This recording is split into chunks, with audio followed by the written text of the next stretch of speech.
You descend carefully, hand grazing a smooth stone wall, as the sounds of Alexandria fade behind you, and the cooler air curls around your ankles like a polite ghost. The stairway spirals slowly, lit by flickering oil lamps set into recesses in the walls. Each step carries you deeper into what Cleopatra laughingly calls her little olfactory dungeon. Eventually, the stone gives way to something softer, sand packed into the floor, perhaps to absorb dropped oils or broken jars. You step into a low-ceilinged room with thick wooden beams and strange hanging herbs. The smell? A hurricane of crushed petals, fermented roots, beeswax, and something that might be goat. Or possibly philosopher. It's hard to say. The space is cluttered but orderly.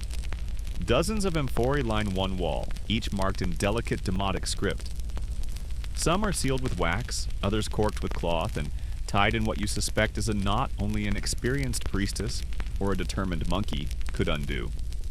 A long work table dominates the center, covered in bowls, mortars, pestles, tiny spoons, and one very smug-looking cat. The cat eyes you suspiciously. It smells faintly of cinnamon. You suspect this is not accidental. This, Cleopatra says, gesturing with a flair that suggests both pride and mild amusement, is where empires are softened at the edges. Historians still argue whether Cleopatra blended her own perfumes or merely commissioned them from the royal perfumers. Some say she studied with the alchemists of the Serapeum. Others insist she merely offered feedback. Very pointed, very specific feedback. Either way, her involvement in the process is not in doubt. You watch as she picks up a tiny curved blade and begins slicing bark. Cassia, she says, a cousin to cinnamon, but sharper, bolder. It's what you wear, she explains, when you need to speak first in a room full of men who think they invented debate. The sliced bark goes into a small stone bowl, followed by cardamom pods cracked open with the flat of her knife and a few drops of what she calls sun-thickened myrrh. She grinds the mixture in slow circles, the scent rising with every motion. You lean in slightly too far and sneeze, sending a puff of spice into the air. The cat glares. She laughs and hands you a damp cloth soaked in rosewater. Don't inhale unless you mean it. You ask how she knows when a perfume is finished. You don't, she says. Not really. Some you wear and wait. Some you adjust by the hour, and some... She gestures to a dark blue jar sealed with gold wire. You just stop before you ruin the magic. She cracks the seal and wafts a faint plume toward your face. It smells like midnight on a riverbank. Cool, floral, a little melancholic, like memory steeped in honey. I wore this, she says softly, when Julius first arrived. You almost say Julius who, but catch yourself just in time. The memory in her face answers the question. You learn that she's recorded over 24 perfume formulas in her own hand. Not in scrolls, not safe enough, but etched into wax tablets hidden in sealed compartments. She changes the formulas often, sometimes just for fun.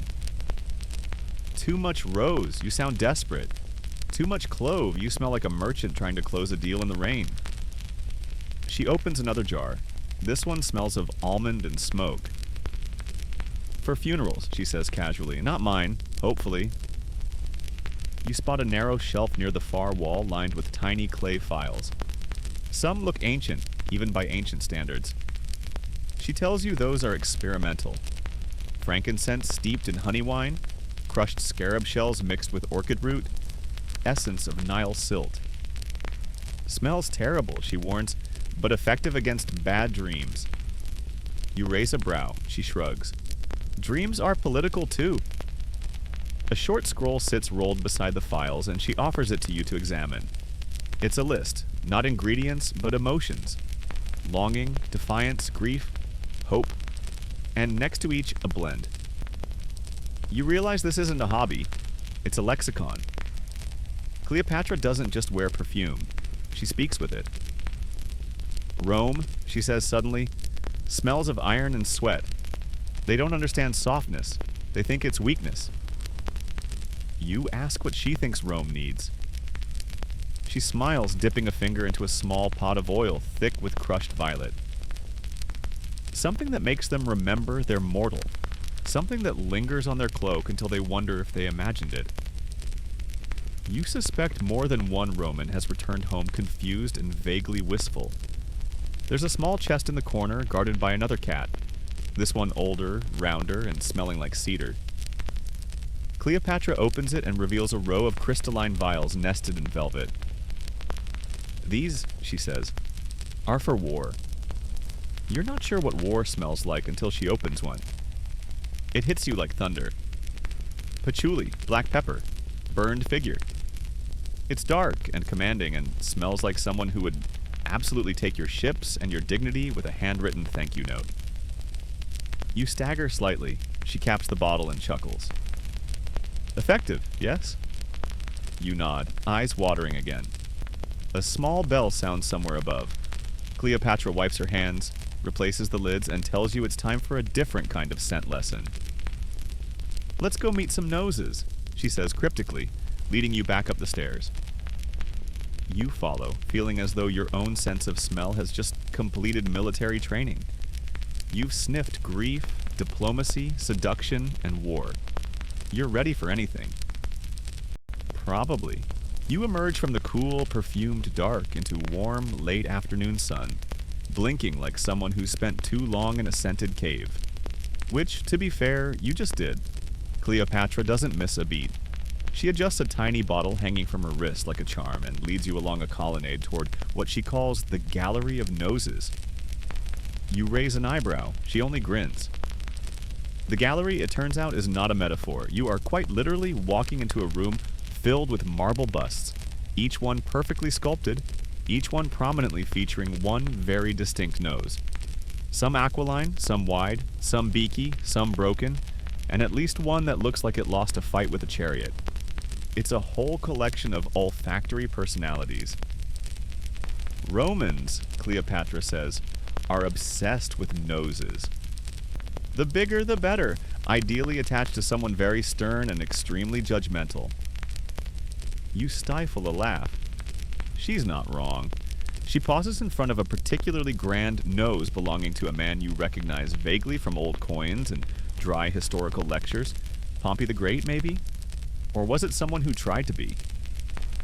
She doesn't clarify. She just taps the tip of the marble nose thoughtfully.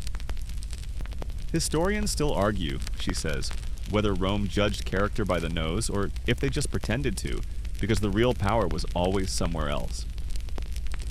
You lean in, examining the exaggerated ridge and carefully carved nostrils. It's a good nose in the way that stone noses can be good. Cleopatra clearly disagrees. They called mine too small, she says, waving airily. Or too sharp, or too foreign, or too Greek. You'd think I'd tried to conquer the Senate with my septum. There's a faint bitterness beneath the humor. You suspect she's heard enough whispered opinions about her face to wallpaper the entire library of Alexandria. She walks past several more busts, each one labeled in tiny script. One nose was politely stern, another decisively wealthy. One particularly unfortunate profile is simply labeled Senator Number 47 disagreed. Often. You arrive at a low bench nestled between two bronze statues of hawks. Cleopatra sits and gestures for you to join her. She picks up a scroll from the side table, yes, there's furniture even here, and unrolls it. It's a list of nose shapes. Roman, Egyptian, Nubian, Hellenic, Parthian, each paired with personality traits. You read silently. Roman nose, brave, noble, smells danger before it arrives. Egyptian nose, clever, diplomatic, smells politics from a mile away. Greek nose, beautiful but opinionated, smells mostly itself. Parthian nose, mysterious, aggressive, smells like horses and judgment. You blink. These are oddly specific, she shrugs. Science, probably. The conversation turns to the politics of profile. You learn that statues, coins, and portraits were all curated with exquisite care, and nose shape wasn't just about vanity, it was about branding. Want to look heroic? Straighten that bridge. Want to appear generous? Broaden the nostrils slightly. Want to hide a nervous temperament? Never sculpt the nose mid-sniff. Mine, Cleopatra says, tapping the side of her own nose, was considered untrustworthy by Roman standards. Too subtle, not enough declaration. She doesn't seem too bothered. Fun fact, ancient Romans often made snap judgments about people based on their noses, and a whole cottage industry emerged around physiognomy, the practice of reading moral character from facial features. Cleopatra mocks the idea gently, but acknowledges the pressure. You had to be your own propaganda, she says, preferably with cheekbones. The gallery of noses contains one oddity, a small bronze nose mounted alone on a pedestal. Cleopatra grins at your confused expression. That, she says, belonged to a rival who kept claiming I bewitched Caesar with my perfumes.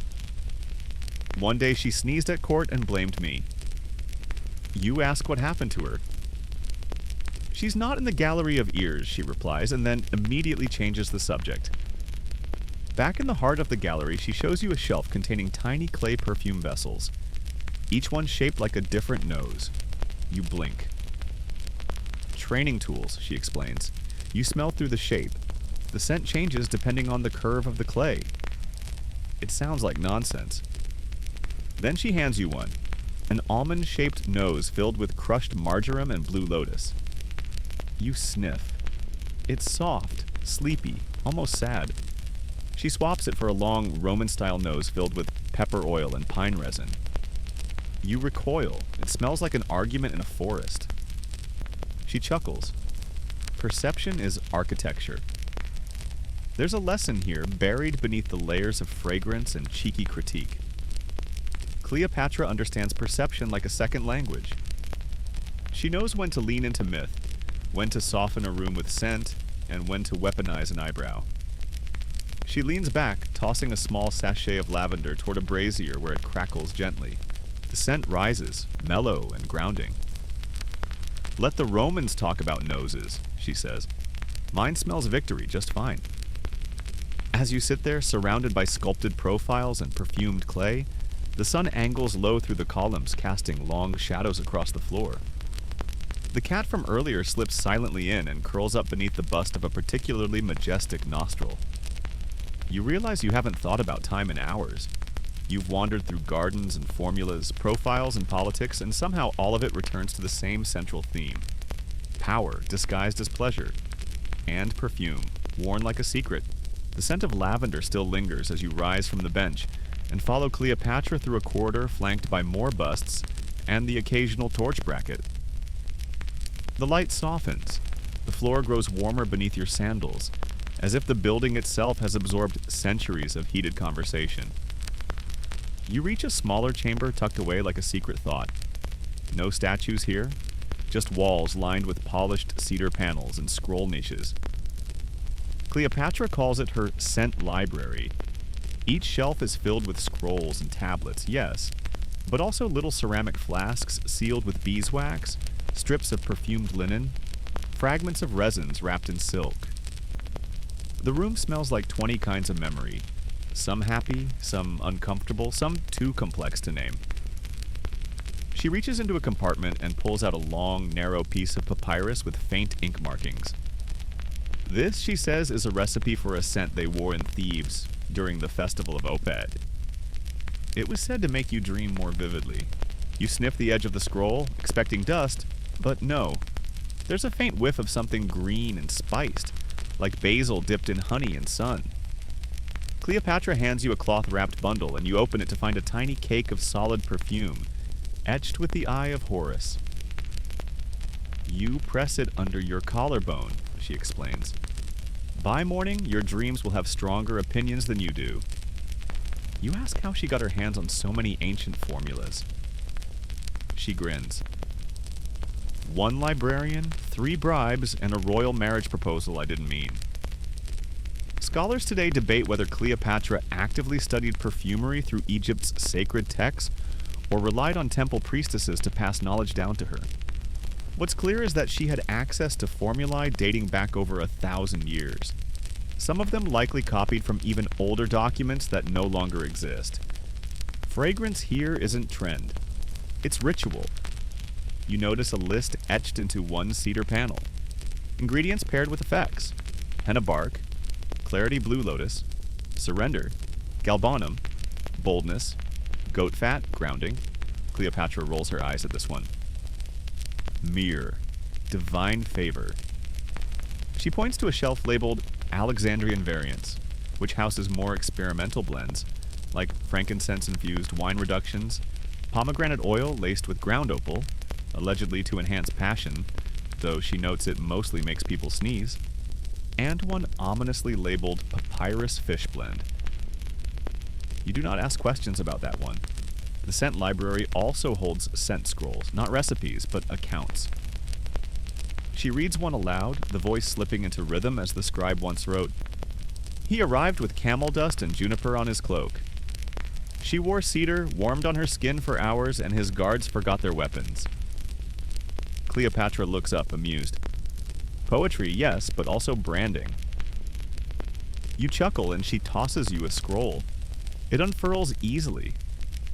This one is drier, more practical, written by a court advisor outlining what perfumes best conceal nerves before a political negotiation.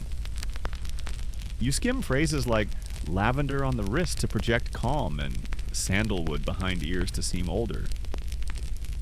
There's a certain irony you note in controlling perception through fragrance when your political opponents are literally sculpting propaganda out of stone. Cleopatra opens a low drawer and reveals a delicate fan made from ostrich feathers, soaked in neroli and bergamot. Julius thought it was just to cool myself, she says with a smirk. He didn't realize it was also how I conditioned the air between us. You try it.